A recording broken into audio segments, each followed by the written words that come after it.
Listen, there was once a king on his throne, anointed with great honour. He sent forth his dove into the world, which dropped the tiniest feather from its wing. The king raised the feather, blew on it, and commanded it to fly. The feather flew, not because of anything in itself, but because the air bore it along. Thus am I, but a feather on the breath of God.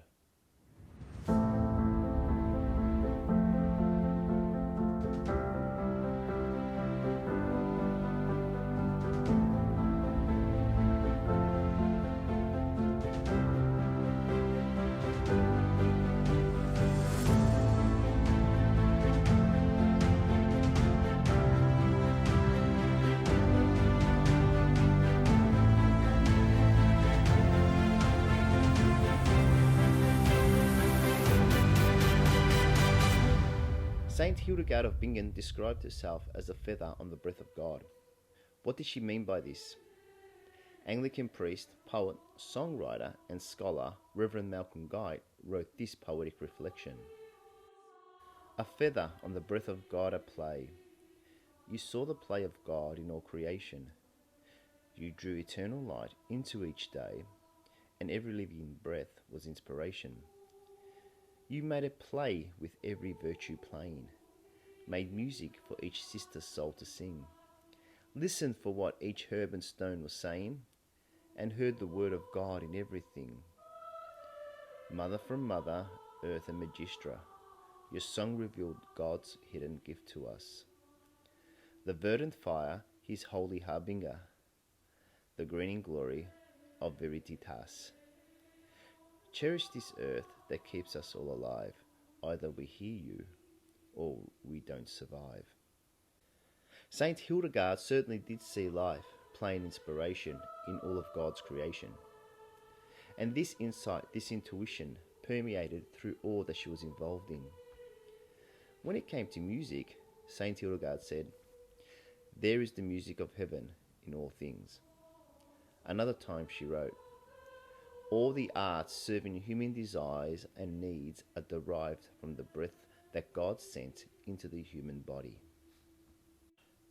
Saint Hildegard was a German Benedictine nun, a poet, a mystic, a philosopher, a medical writer and practitioner, as well as an advisor to princes. She was canonized a saint in 2012 by Pope Benedict XVI and declared a Doctor of the Church. Saint Hildegard of Bingen joins a select group of 37 saints to be named Doctor of the Church. From that small elite list, she is only one of 4 women to have received this title. A composer of sacred music, Saint Hildegard is one of the best known to us from the Middle Ages. In fact, she is one of the first identifiable composers in the history of Western music. Before her, most medieval composers were simply known as anonymous. Saint Hildegard was born in 1098 in Bermersheim on the Rhine.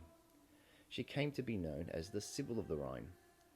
As the 10th and youngest child, and of noble descent, her parents dedicated and promised her to the church in accordance with the custom of the time. So it was that from a very young age, little Hildegard was sent to the isolated hilltop monastery of Dissimbodenberg in the care of Jutta of Sponheim, who at that time was only a few years older than Hildegard. Jutta taught Hildegard to write, to read the Psalms, chant the Opus Dei, and to play a zither-like string instrument known as the psaltery. Approximately 80 of St. Hildegard's compositions are now known to us, all of which were rediscovered and made popular in the 1980s. It happened to be the release of A Feather on the Breath of God, an album of her music, which introduced the soprano Emma Kirby, that the world came to discover the music of St. Hildegard. Compared to the customary Gregorian chant of the time, St. Hildegard wrote sacred music which was much freer in time, more elaborate in tonality, and the vocal range of her music exceeded what was conventional. Her melismatic style, that is, the use of many notes over one syllable, characterized her music approach, an approach to express beauty as well as truth.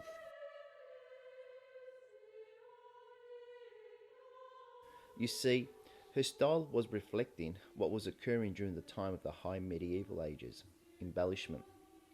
Not only was she inheriting what was occurring at the time, but she was participating in and building upon this idea of making something decorative and more attractive and more full of meaning. For the artists during the high medieval period, embellishment was an artistic way of providing commentary. Embellishments were becoming more prominent everywhere, in the liturgy of the Mass, in the rituals therein, in literature, in architecture. For instance, just look at Gothic architecture, which was beginning to rise during the time of Saint Hildegard, and music, the embellishment of those Gregorian chants. In this case, embellishments could be the addition of words or the addition of anything up to 50 plus notes over a particular syllable. We also see the rise of tropes. This is a word or expression used in a figurative sense. Again, all for heightening the beauty and understanding of something. This intimate connection of beauty and truth is something that was becoming deeply ingrained in the mind of those living in the high medieval period. An artist's existence was to convey beauty and truth. Art of any form, art which had meaning and purpose, could do no other. It was to give inspiration and hope. At the end of this episode, you will hear a portion of a song by Saint Hildegard titled Ave Generosa, a hymn dedicated to the Virgin Mary. When listening, note the figurative language, the melismatic notes, the commentary nature. How can Saint Hildegard inspire us today? Can we today have more artists return to connecting and portraying truth and beauty in their artwork as Saint Hildegard did? Saint Hildegard could see God in all things, and because of this, beauty in all things. She once wrote, "Glance at the sun, see the moon and the stars, gaze at the beauty of earth's greenings. Now think, what delight God gives to humankind with all these things. All nature is at the disposal of humankind. We are to work with it, for without we cannot survive." On another occasion she said, "All of creation is a song of praise to God."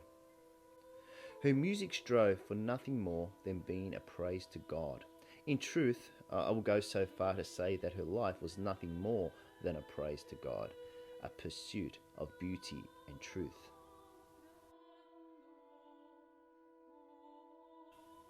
Though Saint Hildegard was well known throughout medieval Europe, there is no evidence that her music was ever heard outside of her own convent. She died in 1179 in the monastery she founded at Rippensburg near Bingen. Saint Hildegard once said, "A human being is a vessel that God has built for himself and filled with his inspiration so that his works are perfected in it." Saint Hildegard's boundless creativity in music, as well as other fields, is a testimony to these words.